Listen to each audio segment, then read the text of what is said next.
నమస్కారం. శ్రీ చదివే అల్పజీవి నవలను విని ఆనందిద్దాం. ఒకానొక నిర్జనారణ్యంలో ఒక పాంథుడు పోవుచుండగా నాకు భయంగా ఉంది.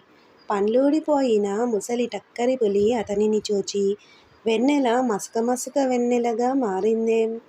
ఓరి పాంథా, ఈ పసిడి కంకణమును కొనిపోయి, పక్కని రాళ్ళ కుప్పలు, రోడ్డు బాగలేదే, రా దగ్గరకు రా, దీనిని కొనిపొమ్ము.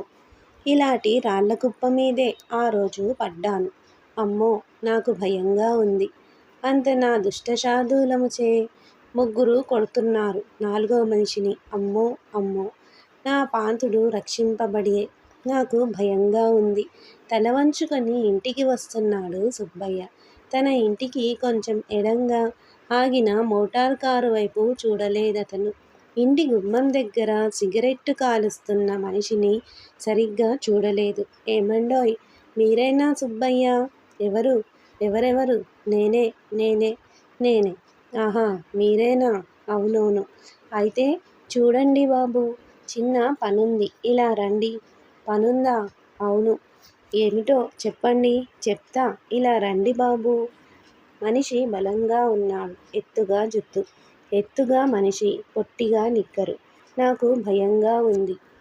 ఒక రాత్రి జనసంచారము లేని వీధిలో సోమయ్యనే వృద్ధుడు సుబ్బయ్యనే బాలకుని నడిపించుకు పోవుచుండగా, వీడెవడో నాకు తెలియదే, మనిషి చూస్తే రౌడీలా ఉన్నాడు.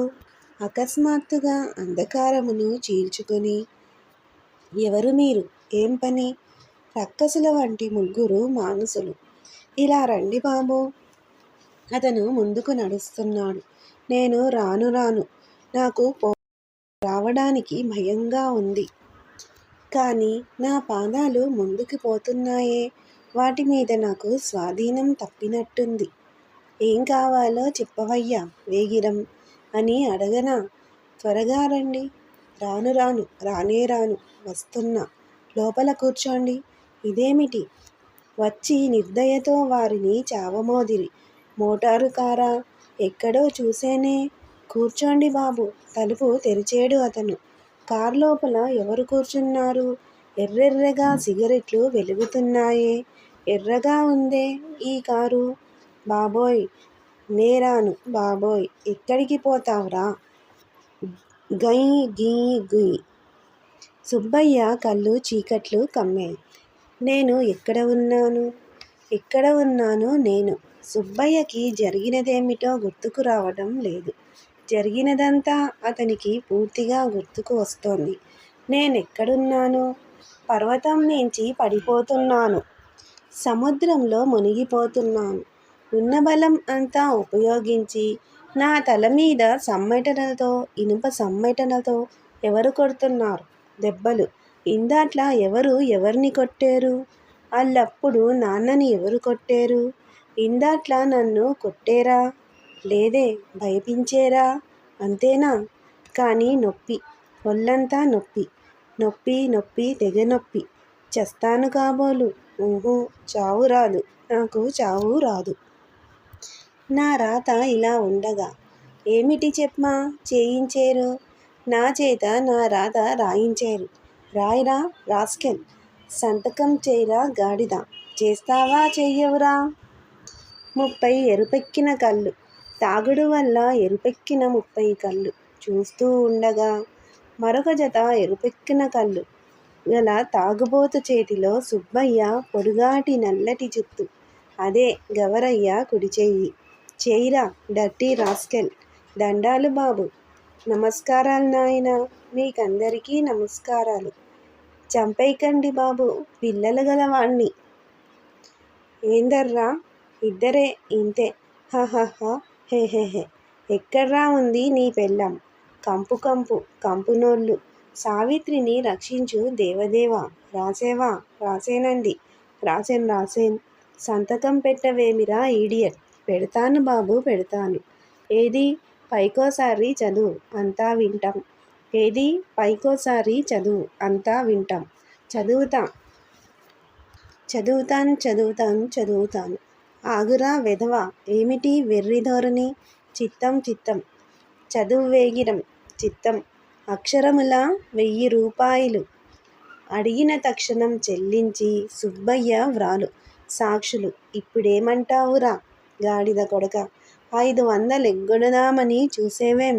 హహహ నవ్వొస్తుంది. కొడుకు ఇంకా వెయ్యించుకోవాలి. నాకు నవ్వొస్తుందిరా. 16 మంది తాలూకు కర్కశ కంఠాలు తిడుతున్నాయి. బిగించిన పిడికిళ్ళు గబేల్ గుబేల్మని మీద పడుతున్నాయా? నేను చచ్చిపోతాను. నాన్న చచ్చిపోయాడు. వీళ్ళు నన్ను చంపేస్తారు. కమలా, కమలా, కృష్ణుడేడి? మనోరమ, మనోరమ, కొండల కింద నలిగిపోతున్నాను. మరిహ బతకను. లాభం లేదు. అందర్నీ అడిగేనని చెప్పు. రైలు పట్టాలు, గొలుసు చైన్లు, ఇనపట్టాల మీద ఇనుప గొలుసులు వేసి కట్టేసి పడేశారు. ఇనప చక్రాల మైలుబండి వస్తోంది, వస్తోంది. కంఠానికి దగ్గరగా రక్షించండి, కాపాడండి. మీ కాళ్ళకి 1000 నమస్కారాలు. ఎలాగా? దయలేదు, దాక్షిణ్యం లేదు, జాలి లేదు, హృదయం లేదు. వీళ్ళు మనుష్యులు కారే. పశువులు, అడవి జంతువులు, రౌడీలు, గూండాలు, రాక్షసులు. పో, ఇంటికి పో. వెళ్తాను. కానీ నేను లేవలేను. చస్తాను. ఈ వెధవ భయంతో గుండెలాగి చచ్చేట్టున్నాను. ఇంటికి తీసుకెళ్ళి వదిలెయ్యండి. ముందిక్కడ్నించి ఈడ్చిపారెయ్యండి. ఎక్కడ? నేనెక్కడ ఉన్నాను? నా ఇంటి మెట్ల మీద ఇక్కడే ఉన్నానా? నన్నిక్కడే పడేశారు, విసిరేశారు. ఈడ్చి పారేసి విసిరి పడేశారు. కమలా, తలుపు తీయ కమలా, అనలేకపోతున్నానే. మూలుగు వస్తోందే, మాట రావడం లేదేం? తలుపు తెరిచేరా ఎవరైనా? తెరవకపోతే ఇంట్లోకి ఎలా వచ్చేను? నాన్నా అని ఏడుస్తున్నదెవరు? అయ్యో అని అంటున్నదెవరు? కమల, కృష్ణుడు, సావిత్రి. బాధ, నొప్పి. నాన్న ఏమైంది నాన్న? ఏమైందండి? సావిత్రి కూడా ఏడుస్తోందా? లేదు, ఏడవడంలే, కానీ భయపడుతోంది. అవును, నాకు తెలుసు. అంతా భయపడుతున్నారు. నా బాధ చూచి భయపడుతున్నారు. చచ్చిపోతానేమోనని భయపడుతున్నారు. చస్తాను. ఎలాగా చస్తాను? ఏమైంది? ఏమిటయింది? ఎందుచేత మాట్లాడరు? ఏమైందని ఎందరో అడుగుతున్నారు. చెప్పలేను. ఏమైంది? అబ్బా, చెప్తాను. ఏమైంది? పడిపోయాను. అబద్ధం చెప్పాను. వీళ్ళు ఊరుకుంటారా? ఎక్కడ్నించి? జట్కామించి. పచ్చిగా అబద్ధం, పచ్చడవని అబద్ధం. ఇంకా దయించి నన్నేమీ అడక్కండి. నన్నొదిలేయండి. నేను చస్తున్నాను. నన్నేమీ అడక్కండి. చస్తున్నాను. బాధపడుతున్నాను. బాధపడుతూ అబద్ధాలాడుతున్నాను. చావబోతూ అబద్ధం చెప్పాను. అబద్ధం చావబోతూ అబద్ధం చెప్తూ చస్తాను. చెప్పేది అబద్ధం, చావబోయేది నిజం. చావే కాదు, ఈ బాధ కూడా నిజం. నిజం కన్నా నిజం, చావు కన్నా నిజం, అబద్ధం కన్నా నిజం ఈ బాధ. మనిషి మాట అబద్ధం, మనిషి బాధ నిజం. మనిషి చావు నిజం.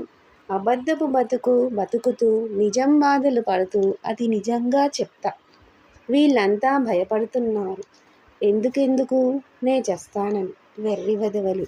అయినా వీళ్ళనని లాభం లేదు. ఎలాగా భయపడతారు వీళ్ళు? మనిషికి భయం ఎలానూ తప్పదు. మనిషికి చావు కూడా ఎలానూ తప్పదు. నే చస్తానని వీళ్ళు భయపడ్డం. కమల, కృష్ణ, సావిత్రి. కొంచెం మంచినీరు. గొంతుక ఎండిపోయింది. ఇదిగో మంచినీరు. బాబ్బా, అమ్మ, అయ్యా, హాయిగా ఉంది. ప్రాణం లేచి వస్తోంది. కన్ను మూత పడుతోంది. ఎవరెవరో వస్తున్నారే. ఎవరెవరది? ఎంతసేపయింది నేనిక్కడికి వచ్చి? ఎన్నాళ్ళయింది నేనీ లోకంలోకి వచ్చి?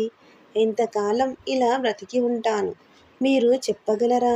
చెప్పలేరా? అయితే మీరెవరు? ఎవరో హో మీరు ఇప్పుడు నన్ను పలకరింతురు. మంచం మీద పడుకున్నానని చస్తూ పడుకున్నానని తెలీదు. ఎవరు మీరు? మీరెవరు? Hello hello what is all this? ఓహో ఓహో డాక్టర్ గారా? గుండెల మీద స్టెథోస్కోప్. డాక్టర్ డాక్టర్ కడుపు మీద చల్లటి చేయి. డాక్టర్ డాక్టర్ మరేం పర్వాలేదు. డాక్టర్ డాక్టర్ అబ్బా నొప్పి నొప్పి. డాక్టర్ డాక్టర్ అబ్బే దెబ్బలు గిబ్బలు ఏమీ లేవండి. He is quiet all right. కొంచెం షాక్ అయ్యాడు మనిషి.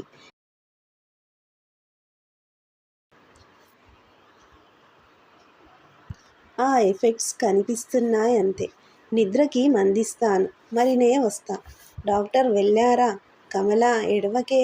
కృష్ణ పడుకోరా. మీరు కూడా పడుక్కోండి.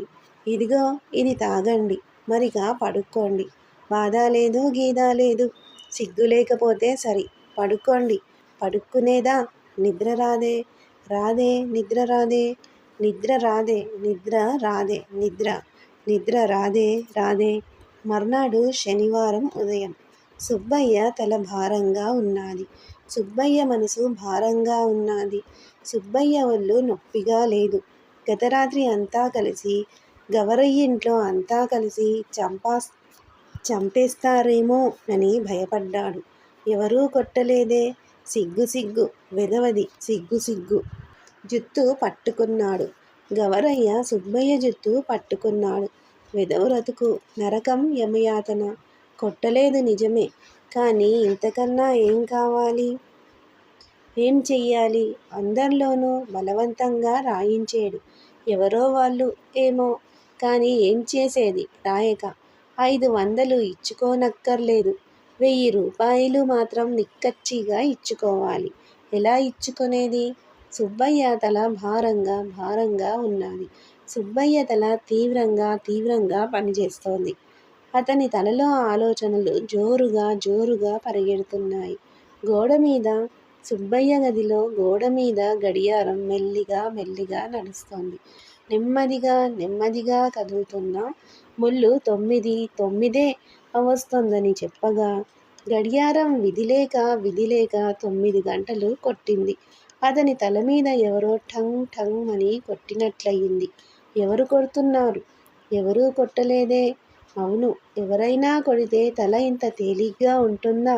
సుబ్బయ్య తల ఒక్కసారిగా తేలికయింది. ఎంత తేలిగ్గా ఎంత హాయిగా ఉంది. చ చీ చు. సుబ్బయ్య ఒక్కసారిగా అటుంచి ఇటూ తిరిగాడు. ఎందుకింత భయం నాకు? భయం మనిషికి తప్పదు. తప్పనప్పుడిహ భయమెందుకు? 500 10,000 అయింది. అవుతే అవని 10,000 అవని. అయిందేదో అయింది. భయపెట్టి నా చేత రాయించేడు. నేను రాసేను. భయపడి రాసేను. ఏదో ఒకటవుతుంది. భయం ప్రతివాడికి ఉంటుంది. ఆఫీసులో అడగడానికి గవరయ్య భయపడలేదు.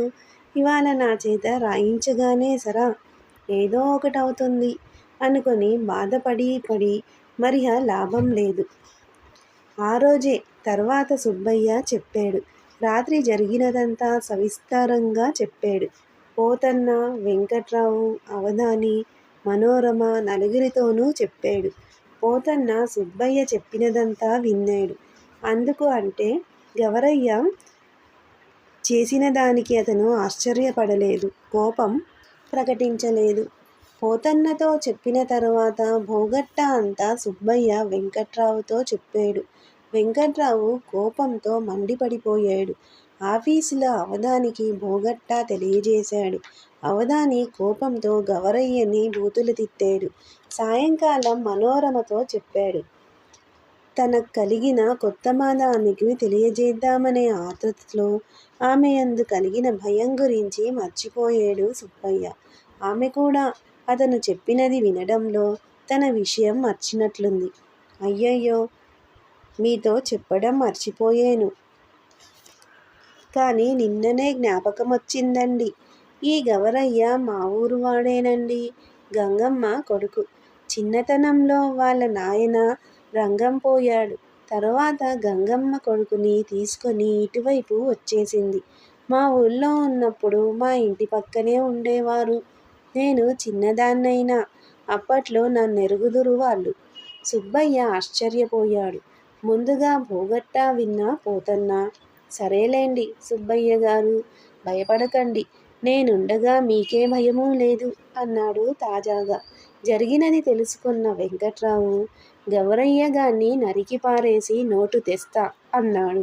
విషయం విన్న అవధాని బూతులు తిట్టడం అయ్యాక, నోటు ఇస్తేనే గాని బిల్సు పాసవ్వవని రామారావు చేత నే చెప్పిస్తాన్లే, మరేం పర్వాలేదు.